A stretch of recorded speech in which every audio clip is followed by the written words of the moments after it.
पति ने पहले पत्नी की गर्दन पकड़ के चाकू से उसकी गर्दन रेत दी, उसके बाद उसके पूरे शरीर को चाकुओं से गोद डाला। उसके बाद उस पत्नी को निर्वस्त्र करके उसके साथ पूरी रात शारीरिक संबंध बनाता रहा। आखिरकार ऐसा क्यों हुआ? आखिर इसके पीछे ऐसी कौन सी वजह रही जिसकी वजह से उसके पति ने इतनी खौफनाक निर्मम घटना को अंजाम दिया? घटना की तह तक जाने के लिए वीडियो मन तक बने रहें। भारतभूमि न्यूज़ पर आपके साथ में बंटी रावत। घटना बिहार के एक ग्रामीण क्षेत्र की है, जहां पर रहने वाला संजय, जिसकी उम्र लगभग 23 साल के आसपास होती है, जो मजदूरी का काम किया करता है और अपने परिवार का भरण पोषण करने का काम करता है।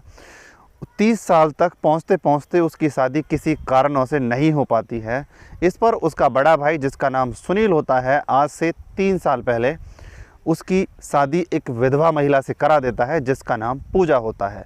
पूजा को पहले से ही एक लड़का होता है जिसका नाम अमित होता है।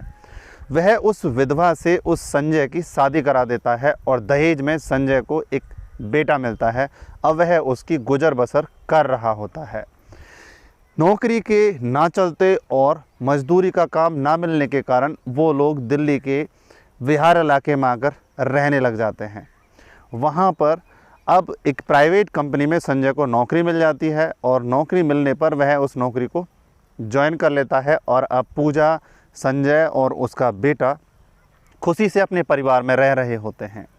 संजय जब काम से वापस लौटता है और वह अपनी पत्नी के पास आता है और वह कोशिश करता है कि उसके साथ शारीरिक संबंध बनाए। वह अपनी पत्नी से चाहता है कि वो भी उसे प्यार करे, लेकिन उसकी पत्नी उसको शारीरिक संबंध बनाने से मना कर देती है, उसे प्यार करने से मना कर देती है और उसको धक्का मार के दूसरी साइड बेड पर डाल देती है, जिसके बाद संजय सो जाता है। इस पर वह कोई भी गुस्सा नहीं करता है, लेकिन 2 दिन, 4 दिन, 5 दिन तक संजय जब उससे शारीरिक संबंध बनाने की कोशिश करता है तो वह यही घटनाक्रम बार बार दोहराती है। इस पर संजय की शक की सुई घूमने लग जाती है। वह गुस्से में आकर घर से बाहर चला जाता है और कहता है कि मैं अब घर वापस नहीं आऊँगा। हद तो तब हो जाती है जब 3-4 दिन बीत जाते हैं और संजय घर वापस नहीं आता है और उसकी पत्नी उसकी खोज खबर नहीं लेती है कि संजय जिंदा है या मर चुका है। उसको एक कॉल तक भी नहीं लगाती है। संजय जब 5वें दिन अपने घर पहुंचता है, शाम के करीब 7 बजे का समय होता है। उसका छोटा बेटा, जिसकी उम्र लगभग अभी 3 साल के आसपास थी, वह घर में अकेला बैठा मिलता है और वह रो रहा होता है। वहाँ से उसकी पत्नी पूजा गायब होती है। 10 बज जाते हैं और पत्नी जब वापस घर में आती है तो संजय अपने बेटे के साथ वहीं पे बैठा होता है। वह उस पूजा से पूछता है कि आप कहाँ पर थे, लेकिन जब वह पूजा की हालत देखता है तो पूजा सजी हुई होती है, संवरी हुई होती है। उसने अच्छे कपड़े पहने हुए होते हैं और वह पूरी सजावट के साथ तैयार होती है। उस पर संजय जब पूजा से पूछता है कि आप कहाँ गए थे, क्यों गए थे, तो वह कुछ भी जवाब नहीं देती है और उसके बाद जाकर खाना खाने के बाद अपने कमरे में अपने बेटे के साथ जाकर सो जाती है। संजय को नींद नहीं आती है, क्योंकि संजय के मन में कहीं ना कहीं जो शक था, अब उसे लगा कि ये शक बिल्कुल सही है। इसके बाद संजय बेड पर बैठा रहता है। रात का करीब 1 बजे का समय होता है। वह अपनी पत्नी को जगाता है और उसको कहता है कि चलो, मुझे आपसे बात करनी है, आप घर से बाहर चलो। उसके बाद वह उसको दूसरे कमरे में ले जाता है और उससे बात करने की कोशिश करता है कि आखिरकार आपने ऐसा क्यों किया, आपने मुझको आज तक भी इस घटना के बारे में क्यों नहीं बताया कि आप मेरे से खुश नहीं थे। इस पर पूजा जवाब देती है कि हर चीज़ के बारे में आपको बताना ज़रूरी नहीं है, मेरी अपनी ज़िंदगी है, जैसे मैं जीना चाहूँ ऐसे जीऊँगी। इस पर संजय का दिमाग घूम जाता है और वह उसको चांटा मार देता है। जैसे ही पूजा को चांटा मारता है, पूजा भी उसके साथ हाथापाई करने की कोशिश करती है, उसे ज़ोर से चिल्लाती है। तो इस पर संजय उसका मुंह बंद कर लेता है और रसोई में दौड़कर जाता है और चाकू ले आता है और चाकू से उसके बाल पकड़ के उसका गला रेत देता है और चाकुओं से उसके पूरे शरीर को गोद देता है। जिसके बाद वह लूलुहान हो जाती है, झटपटाती है।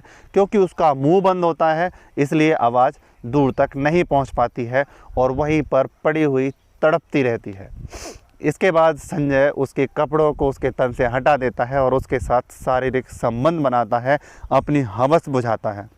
जब उसकी हवस शांत हो जाती है, उसका गुस्सा शांत हो जाता है, उसके बाद वापस वह कमरे में जाता है और अपने बच्चे को देखता है, बच्चा सोया हुआ होता है। उसके बाद वह उसी लथपथ लाश के साथ पूरी रात शारीरिक संबंध बनाता है और उसी के साथ सो जाता है। सुबह होती है और वह घर से बाहर चला जाता है, लेकिन उसका बच्चा सुबह होती है घर से बाहर निकल आता है। पड़ोसी देखते हैं कि बच्चा तो घर से बाहर आया, लेकिन इसकी पत्नी आखिरकार कहाँ है जो आज घर से बाहर नहीं आई है।